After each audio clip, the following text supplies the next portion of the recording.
Bugungi darsimizda siz readingni 3 ta usul o'rganasiz va shu 3 ta usul yordamida 9 ga olib chiqasiz desam ishonmang. Chunki hech qanaqa usul sizga readingni 9 olishga yordam bermaydi. Hammasini ostida mehnat yotadi. Mehnatini qilgan odam oladi.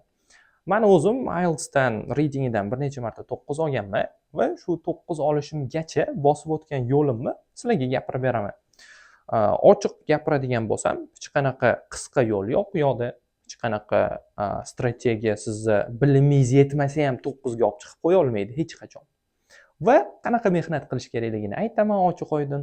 Shu mehnatini qilasiz va inshaalloh 9 gacha chiqib borasiz o'zingiz mehnatingiz bilan.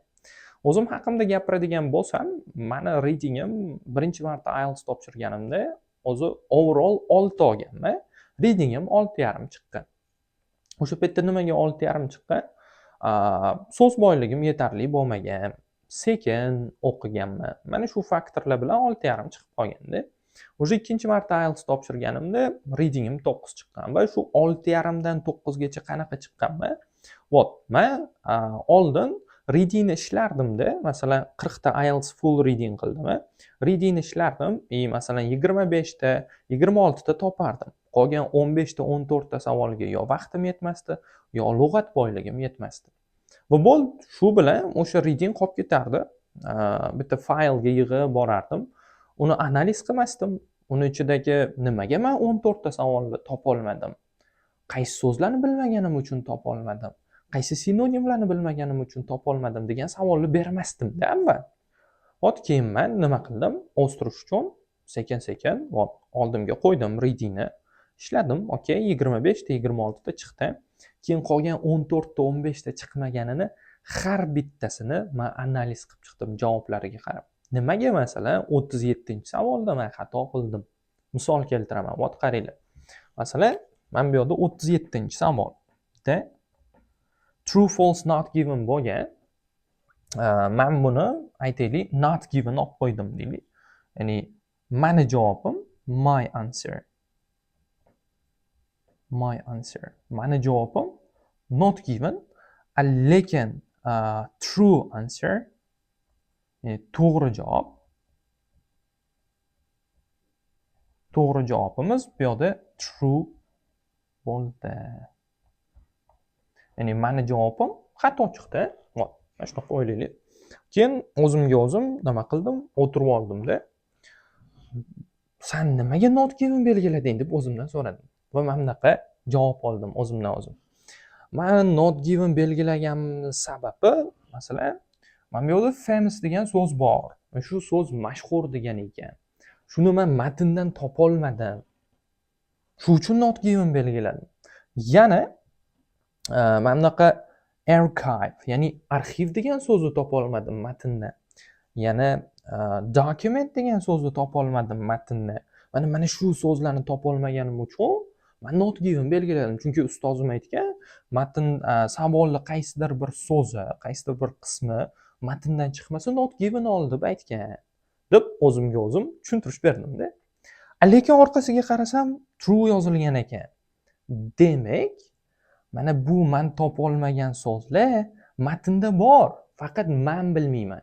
Readingimni oshirish uchun shularni analiz qilib, ya'ni mana shu so'zlarni matndan topib, sinonimini topib, yozib, bloknotimga, daftarimga yodlab borishim kerak degan xulosani qilganman.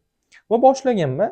Masalan, famous so'zini, javobni mana shu orada desak, famous, mashhur so'zini, demak, sinonimini qidirganman. Ancient library was renowned. Mana renowned bilan mana bu famous ikkalasi sinonim. Keyin bloknotimni olaman, yozaman. Demak, famous, then renowned. Demak, bu not given bo'lmas ekan. Demak, bu so'z bor ekan, faqat boshqacha ko'rinishda berilgan ekan. deb o'zimga xulosa qildimmi? Bloknotimga yozdim va buni bugun yodlab qo'ydim 3-4 marta qaytarib. Famous renowned. Yana keyin men archive of documents, ya'ni bu yerda hujjatlar haqida yoki archive, arxiv haqida gap ketmayapti-ku dedimda. Lekin javob true bo'lsa, demak gap ketgan bo'lishi kerak. Faqat men bilmaganman o'sha sinonimlarni. deb o'zimdan so'radim va qidirdim. Qarasam, mana bu yoqda manuscripts degan so'z bor ekan. Manuscripts degani qadimiy qo'lyozmalar degani. Mana bu archive degani arxiv, to'g'rimi? Oldingi, avvalgi, qadimgi degan. Documents degani hujjatlar degan. Конечно, hujjatlar bilan qo'lyozmalar bu readingda bemalol sinonim bo'ladi. Demak, bu archive eski hujjatlar, bu manuscripts qadimgi qo'lyozmalar. Bular sinonim bo'lar ekanda demak deb o'zimga xulosa qilganman. Manuscripts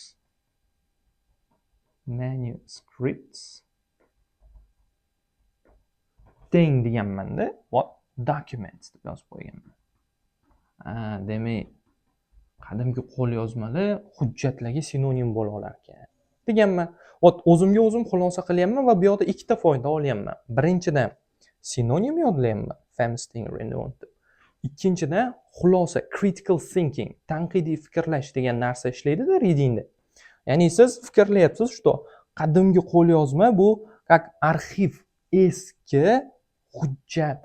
Bular readingda qaysidir ma'noda bir-biriga teng deb fikrlab olasiz. Readingda hech qachon nima deydi? Savoldagi so'z bilan matndagi so'z bir xil bo'lmaydi, to'g'rimi? Yo sinonim bilan berilgan bo'ladi, yoki ba'zida ma'no jihatdan ham sinonim berilgan bo'ladi. Shu joyda critical thinking, tanqidiy fikrlash degan narsa kerak. Mana shu joylarni keltirib chiqarish uchun. Bo'lmasa manuscript, qadimgi qo'lyozma, document, hujjat degani-ku, to'g'rimi? Buni bir-biriga teng demaslik ham mumkin ma'lum bir kontekstlarda. Lekin readingda unaqa chuqurlashish kerak emas. Readingda hujjat, archive qadimgi, manuscript qadimgi qo'lyozma. Ma'no jihatdan bir-biriga teng deb, ya'ni men ham ma'no jihatdan tengligini isbotlashga sekin-sekin mashq qilganman, ham sinonimlarini yozib ketaverganman. Bloknotim bo'lardi. Hozir yonimda emas, ko'rsatardim. Bir 7-8 tacha bloknot to'ldirib tashlaganman. Bloknot kichikkina bo'lishi kerak va cho'ntakka sig'ishi kerak. Ya'ni siz kun davomida o'sha bloknotingizga yozilgan so'zlarni, masalan, aytaylik, bugun o'qishga ketyapman, yo'lda shunday bir qo'limda kichkinagina bloknotchani olaman va takrorlab ketaveraman. Readingda yozilgan sinonimlarni takrorlab ketaveraman to o'qishga yetib borguncha. O'qishda tanaffus berishadimi? Bo'ldi, yana olaman, takrorlab qo'yaveraman. Keyin kechga uyga qaytamanmi? Uyga qaytganimcha ham takrorlab qo'yaveraman. Telefon o'ynashning o'rniga, reels ko'rishning o'rniga xuddi o'shalarni men takrorlardim. Shunaqa kunlar bo'lgan, что yomg'ir yog'ib yotibdi, bu yoqdan uyimdan to asfaltgacha где-то 15 minutcha piyoda yo'lda. Bir qo'limda zonchik, bir qo'limda daftarcha, o'sha bloknotcha. Qulayda kichkinagina. Shu yodlab ketavergan paytlarim bo'lgan. Va mana shu mehnatini qilmasangiz, bolalar reading oshmaydi. Ming harakat qilasizmi? Millionta practice test qilasizmi? O'sha masalan 25 ta 26 ta topganmanmi? Millionta practice qilsa ham bu oshmaydi. Agar mana bunaqa qilib, analiz qilib, mehnatini qilmaydigan bo'lsangiz. Va mana readingim juda qisqa muddatda, где-то 3 oydachami 6,5 dan 9 ga oshib ketgan. Mana shu mehnatini qilganimdan keyin bo'ldi. Mana shu qanaqadir strategiya, usullar, ular ikkinchi o'rinda turadi-da. Birinchi, istalgan readingni siz yaxshi yecha olishingiz uchun, maksimal yecha olishingiz uchun mana shu mehnatini qilgan bo'lishingiz kerak. Mana shunaqa. Masalan, meni darsimni beginner darajadagi, elementary darajadagi o'quvchilar ham ko'rib turgan bo'lishi mumkin. Sizlar o'zingizlarga juda ham qiyin bo'lgan matn olmanglar boshida. O'zingizlarga qiyin matn olsanglar, siz har bitta so'zini tarjima qilib chiqishingizga to'g'ri keladi. O'zingizning darajangizdagi kitoblardan foydalaning. Xo'p, o'zingizning darajangizdagi kitoblar, men maslahat beraman. Topical News, Guardian Weekly degan kitob bor. O'shani bunday yozib yuboramiz hozir. Uni kitob do'konlarida ham topishingiz mumkin, ko'p joylarda sotiladi. O'shanda elementary darajasi ham bor, intermediate darajasi ham bor, advanced darajasi ham bor. O'shani mashqlarni bajarsangiz ham, lug'atlarni yodlasangiz, mashqlari juda ham sinonimlarga moslashganda. Men darslarimda o'shandan foydalanaman. Readingga zo'r beradi. O'zingizning darajangizga mos kitobni o'qing demoqchiman, tanlab oling demoqchiman. Siz masalan endi pre-IELTS, endi pre-intermediate darajasiga o'tib turib, IELTS darajasini readingini yechsangiz, конечно, qiynalib, zerikib qolasiz. Chunki bitta matndan 200 talab so'z chiqib ketib qolishi mumkin-da. Shuning uchun o'zingiz darajangizga mosidan boshlashingiz kerak bo'ladi.